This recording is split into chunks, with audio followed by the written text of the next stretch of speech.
Aleluia. Pai, nós queremos louvar o Teu nome, nome que está acima de todo nome. Obrigado porque a Tua graça tem nos alcançado, Teu amor tem nos completado. Obrigado por podermos andar na luz da Tua presença, Pai. Por isso nós Te louvamos, agradecidos por tudo que Você é, por tudo que Você tem feito, por tudo aquilo que Você fará, Pai. No nome de Jesus queremos Te agradecer. Aleluia. Você pode dar um glória a Deus? Aleluia. Fica à vontade, pode sentar. Também grupo de louvor. Boa noite. Graças a Deus. Então nós estamos no mês da família, né? E estamos falando, né? Dizendo que eu tenho tempo para minha família. Amém? Você pode dizer isso assim: eu tenho tempo para minha família. Aleluia. Então, aqui é Ricardo de Carmen. E aqui é Carmen de Ricardo. 38 anos de casados. 3 filhos maravilhosos, lindos, porque posso não ter feito nada, mas filho eu fiz bem, viu? Um genro, uma nora e 2 netos, abençoados, por enquanto. Amém, irmãos? Glória a Deus. Então, nós estamos incumbidos, né? Hoje de estar falando sobre um tema, pode sentar, querida, sobre um tema importante para a família, para o corpo de Cristo, para cada um de nós. E, amados, eu posso assim dizer, sem nenhuma arrogância, né? Eu posso dizer que já com 38 anos de casados, e eu posso dizer que família funciona. Porque é um projeto de Deus. Amém, irmãos? Então, e graças a Deus por podermos, amados, estar debaixo do mesmo teto, né? Vivendo o Evangelho, recebendo dessa palavra, e, amados, refletindo, né, dissipando essa verdade nos corações que também se achegam a nós. Nós passamos a ser individualmente, vocês também, referência do corpo de Cristo aqui na terra. Amém, queridos? E essa não era, vamos dizer assim, a minha realidade como família. Eu vim de uma família disfuncional, né? Até não parece, mas sim, né? Minha mãe e meu pai se separaram, eu acredito que eu tinha 5 anos de idade, com 4 filhos, né? 3 homens e 1 mulher, e a minha mãe assumiu essa posição, né? Também essa lacuna, e sempre uma mulher muito guerreira, né? Muito trabalhadora, muito inteligente, né? E segurou as pontas, né? Claro, com a rede de apoio da mãe dela, minha avó, né? Do irmão dela, meu tio, né? Então essas coisas foram desenvolvendo, e eu sei que às vezes existem filhos órfãos de pais vivos, não é assim que acontece?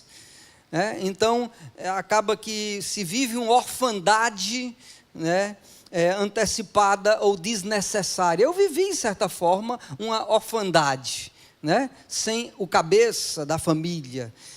Eu sei que não existe nenhum manual específico, né, que nós recebemos quando vamos nos casar, sobre criação de filhos, sobre relacionamento, mas também não é desculpa para nós negligenciarmos. Amém, irmãos? Nós devemos buscar meios, fórmulas, conhecimento, informação, e primeiro, amados, buscar em Deus todas as estratégias necessárias cotidianamente para as nossas vidas. Amém? Você pode dar um glória a Deus?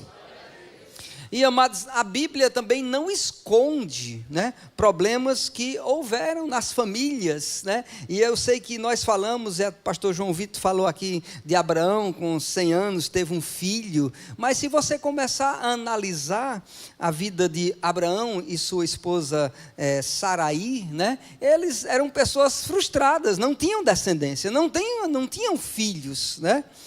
E Saraí teve uma ideia que não foi boa, né, para tentar ajudar o plano de Deus, porque Deus tinha dito que haveria uma descendência, então, para eles. E ela diz: já que eu não tenho filho, então pega a serva Agar e gera esse filho para que fiquemos com descendência. Agora, veja só, havia uma frustração de um lado, e quando ela tentou fazer do seu jeito, piorou. Aumentou o problema, não foi assim? Vocês lembram que aumentou o problema? Porque a serva começou a desprezar a Saraí, e o filho, depois que cresceu um pouco, a caçoar, né, do Isaac, o filho da promessa. Então, mais problemas aconteceram. Vocês estão aqui, irmãos? Então, não esconde, a Bíblia não esconde esses problemas, amados, da família de Abraão, mas ele continua e é o pai da fé.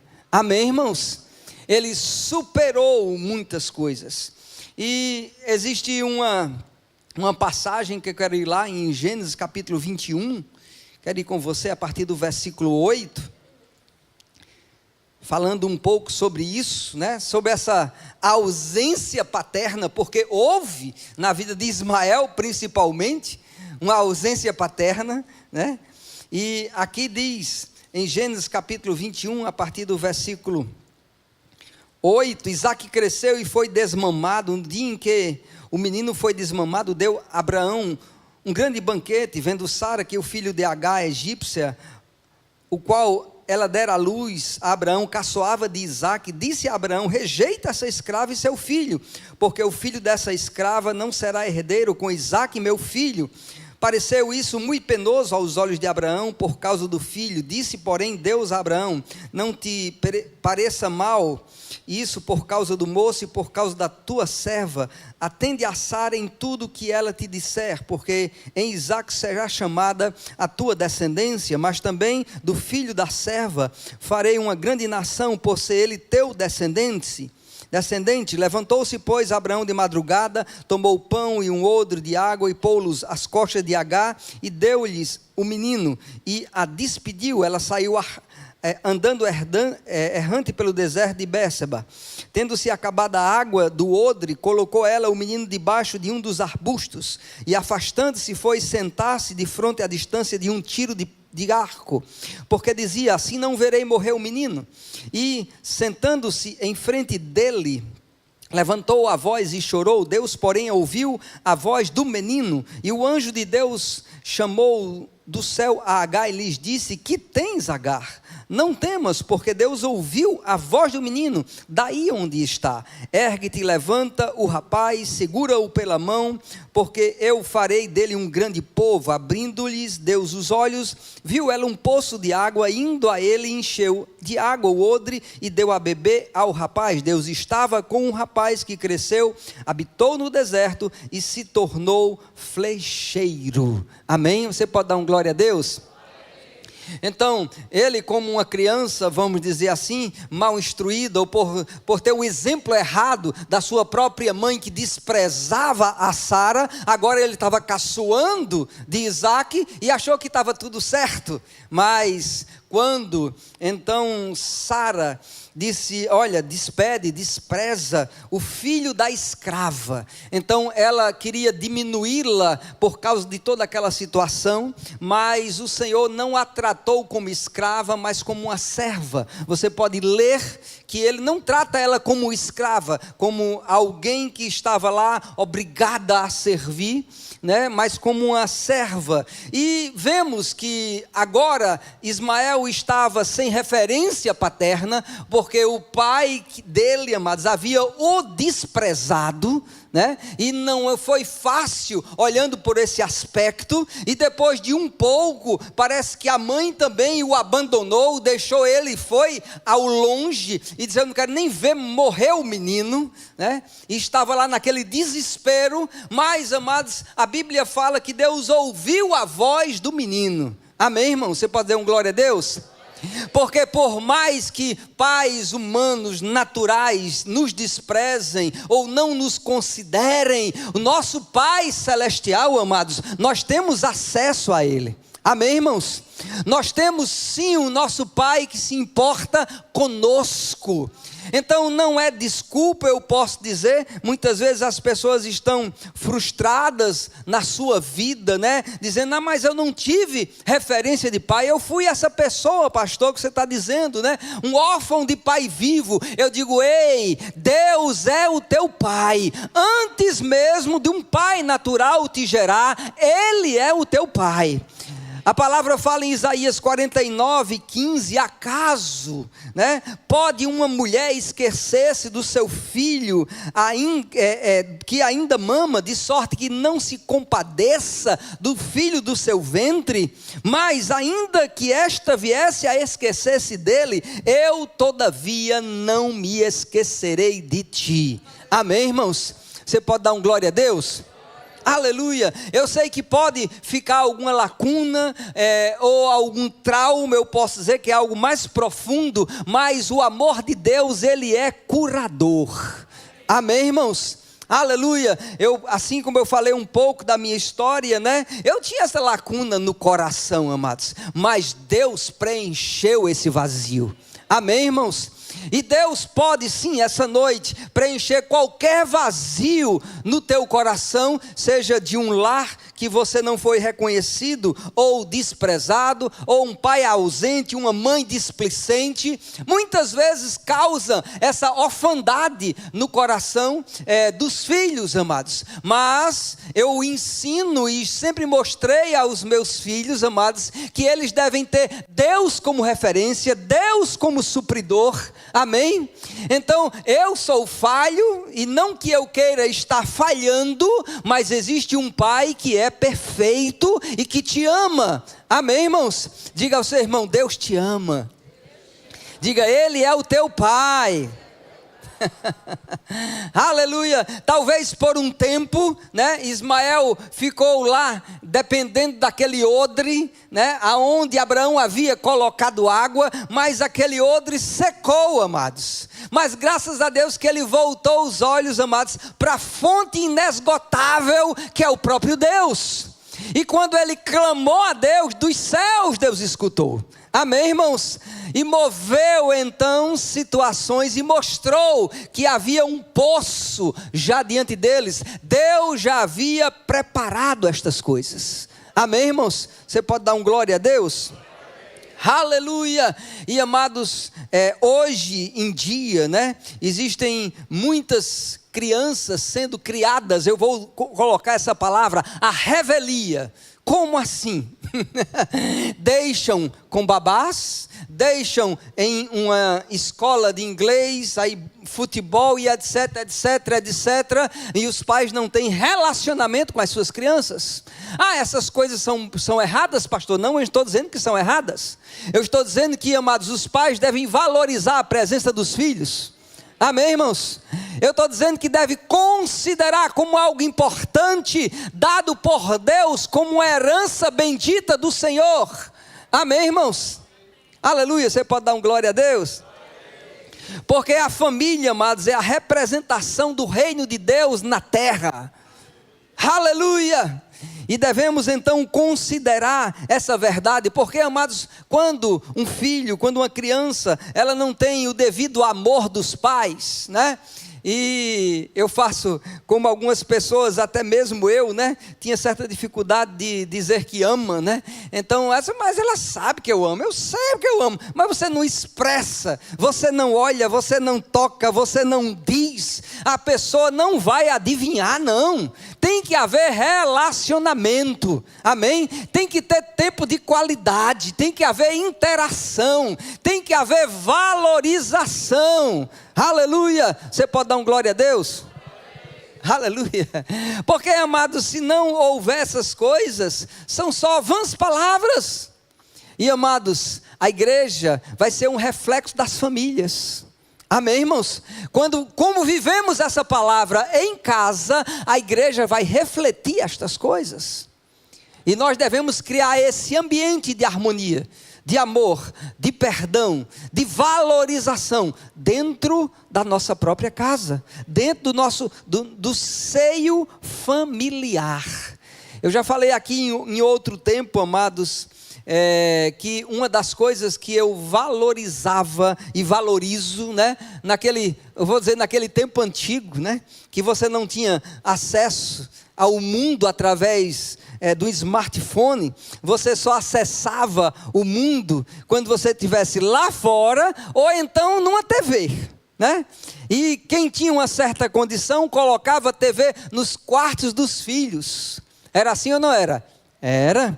Eu disse, aqui em casa não vai colocar TV em quarto de ninguém, porque eu não queria ninguém isolado nos seus quartos. Tinha uma TV que era na sala, quem quiser assistir é todo mundo junto.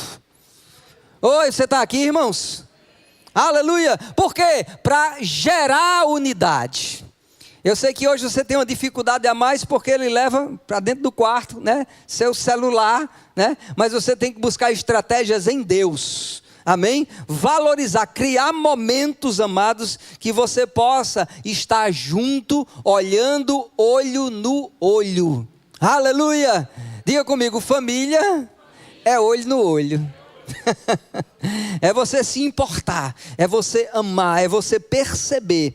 Às vezes eu escutei de um amado irmão pastor que esteve aqui recentemente na escola de ministros. Ele disse que um casal da igreja dele estava com uma dificuldade com uma filha, e disse que essa filha, ela era bem aplicada nos seus estudos, né? Ela tinha disciplina no horário de dormir, no horário de acordar, mas passou um certo tempo e essa filha dele estava começando a tirar notas ruins na escola. Depois de um tempo, eles foram chamados à própria escola para falar com os professores, dizendo que ela estava muito sonolenta durante as aulas e caiu o rendimento dela. Então o professor instruiu para que ela pudesse entender e procurar compreender o que estava acontecendo com aquela criança que era tão aplicada e tirava tão boas notas e agora estava dessa maneira.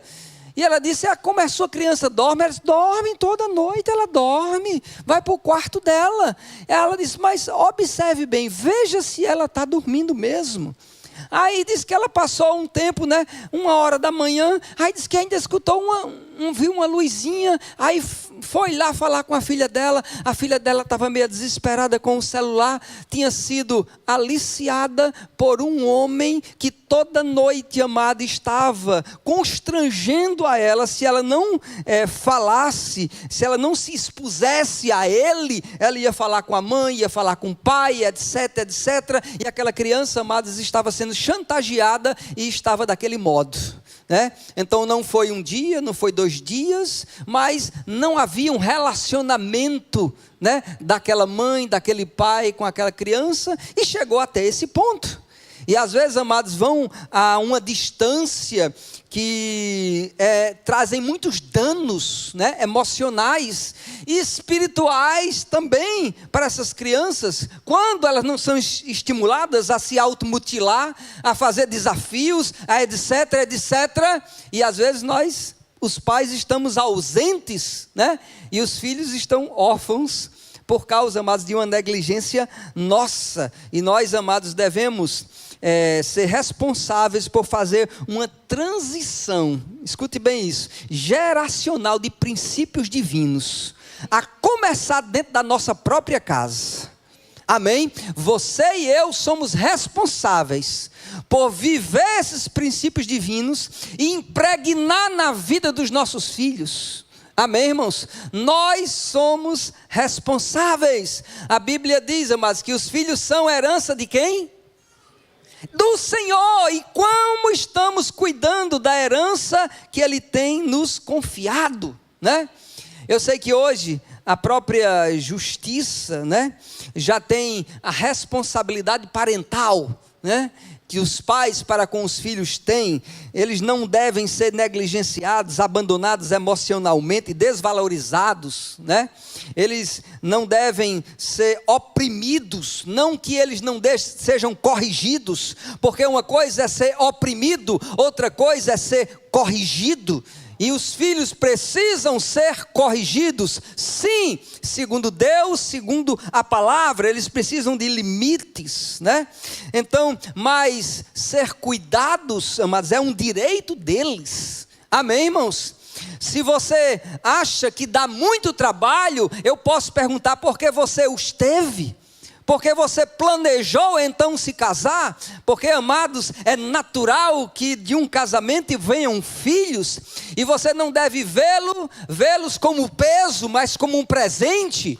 Aleluia! Você pode dar um glória a Deus? Filhos são presente, é uma herança. Aleluia! E devemos nos regozijar disso. Assim, amados, olhamos rapidamente, né, a história de Sara. Imagina essa mulher, amados, o desejo que ela tinha de ter um filho.